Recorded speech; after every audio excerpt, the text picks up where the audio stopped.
Welcome back to the Deep Dive. Today we're going to drill down into something that a lot of organizations are facing right now. It's much quieter than, say, general turnover, but it's maybe even more strategic. It is. We're talking about what our sources are calling the leadership aspiration crisis. Right. And what does that actually mean? It's this phenomenon where your high-performing employees, the very people the organization has already identified as future leaders, are increasingly saying no. A very rational, calculated no to leadership roles. Exactly. They're looking at the executive track, they're weighing the costs, the stress, the politics, and they're concluding that the job is, well, frankly, just not worth it. It's unsustainable. And that calculation is the key here. Yeah. We're not talking about your disengaged employees. Yeah. We're talking about strategically valuable, high-potential talent actively rejecting the promotion. Mm-hmm.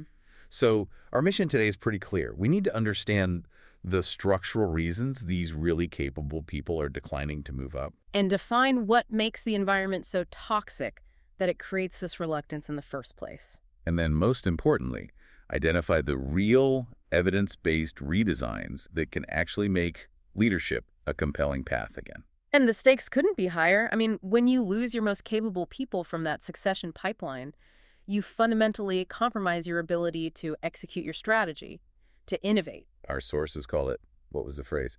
Diminished competitive capacity. That's the one. And we've sort of distilled the problem down to 5 core drivers here.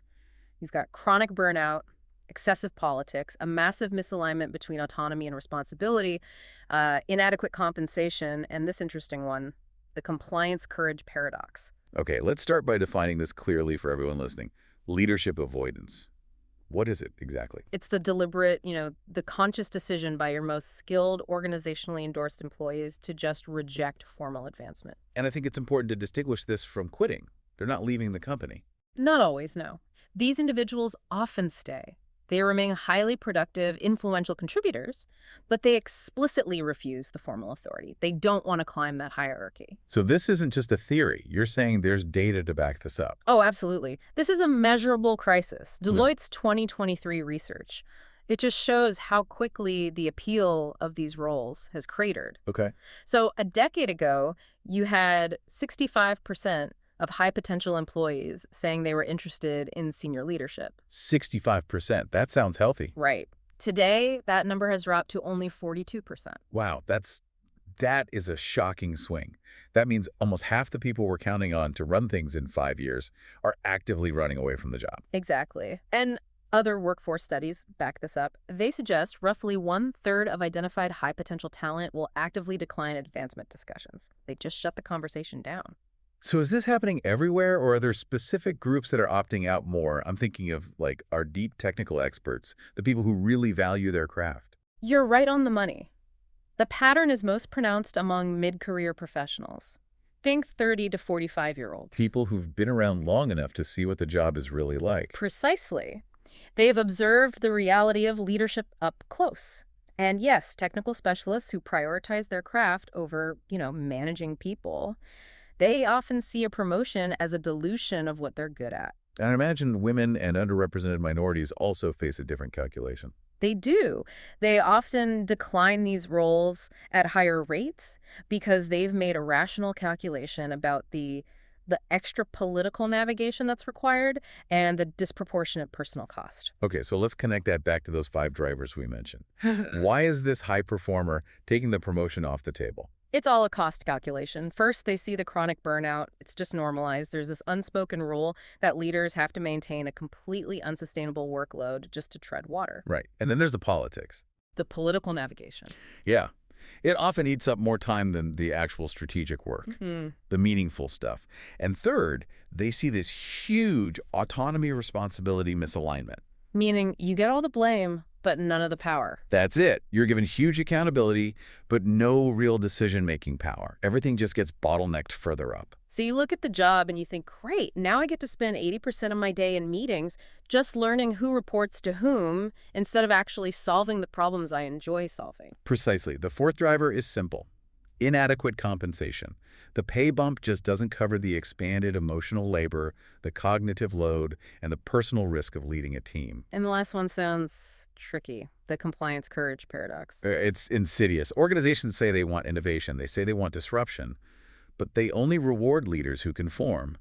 They punish the people who actually challenge the status quo. So if that's the problem, what's the real cost of just letting this go on? What does this mean for you if you're running a business or a team? This capability gap has massive impacts. I mean, when your best people opt out, you inevitably promote less qualified candidates, and the data on that is jarring. Okay, so what's the core business cost? It's in strategic execution.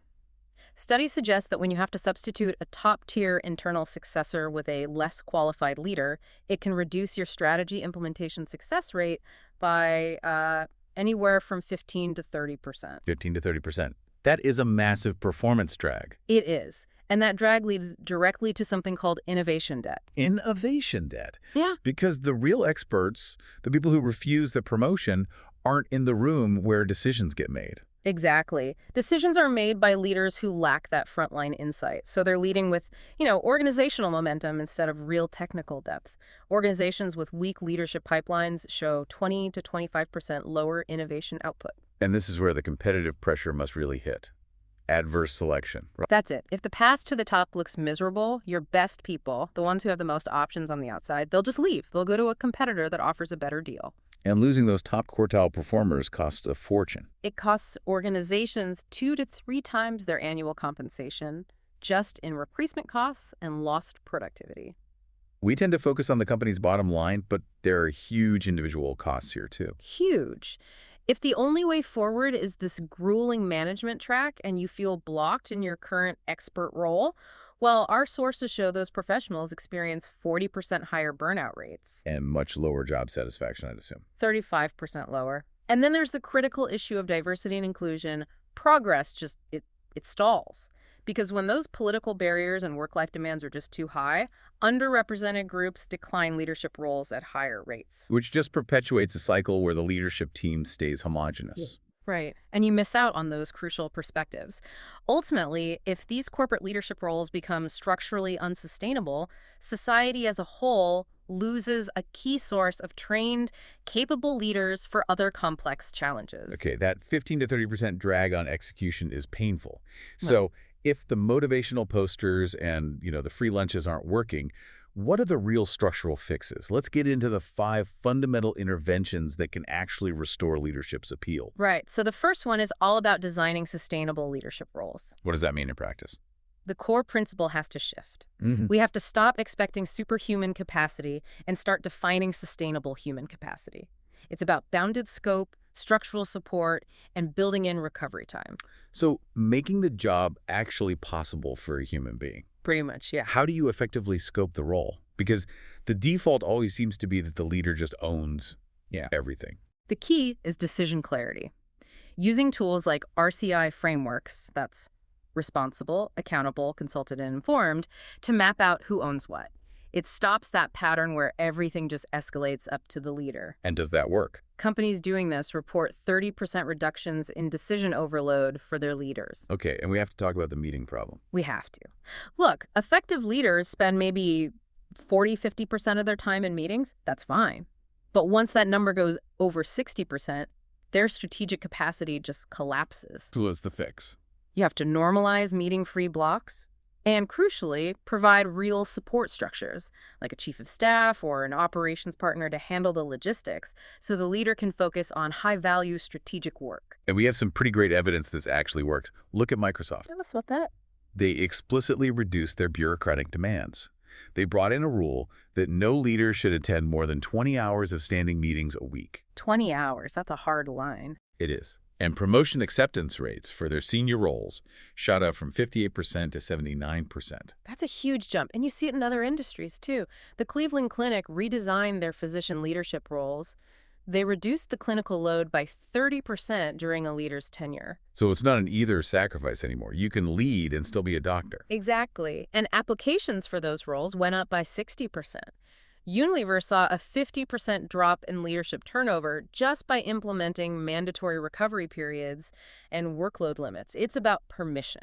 Okay, let's dive into solution number 2. This one tackles that huge psychological drain of office politics. Right.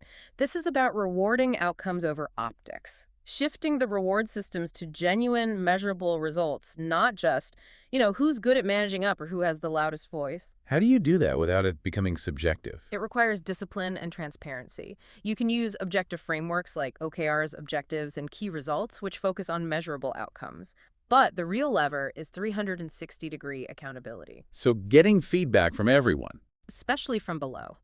Organizations that weight upward feedback from a leader's direct reports at 30 to 40% of their assessment, they effectively slash political favoritism. That's fascinating. You're literally making a leader accountable to the people they lead, which, of course, discourages them from just politicking upward. This also has to mean rewarding the person who speaks up, right? The one who challenges a bad decision. It does. You have to explicitly reward constructive dissent. Our sources show that employees who challenge the status quo generate 30% more implemented innovation ideas. When people see that rewarded, they start to believe the system is actually fair. Adobe's a great example here. They got rid of their annual performance reviews entirely. Right, the check-ins. The check-in conversations, they're ongoing, and they're focused strictly on outcomes. The result. Voluntary leadership pipeline participation went up 40%. It's proof that focusing on merit attracts the best people. Okay, intervention 3. This one hits that autonomy responsibility misalignment we talked about. The idea of huge accountability with zero power. That's a trap.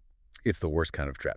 So how do you fix that structurally? How do you restore a leader's ability to actually lead? You said it earlier, autonomy is a core psychological need for high performers.